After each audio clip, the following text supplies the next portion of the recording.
If your Haitian woman or Haitian parents cooking legume and it does not cover like this, don't eat it. It won't be good. Because you have to have the pilon. The pilon has to be on top of this. Pilon. Well, then if her rice does not look like this either, Houston, we have a problem. Gratin, you see the gratin? Yeah. Yeah, that's it. And that's the pan, the way I made it. Didn't buy it. And some potatoes.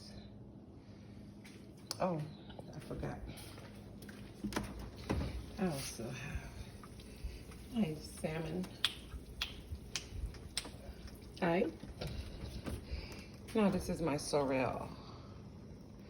Jus africain, ça. This is an African favorite or famous drink. Or other people, not for us Haitians. This is sorrel. I'm making sorrel.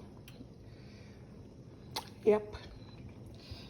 Anyways, my point is, if your Haitian woman or mom is cooking and it does not, your legume does not look like this, don't eat it. I said it.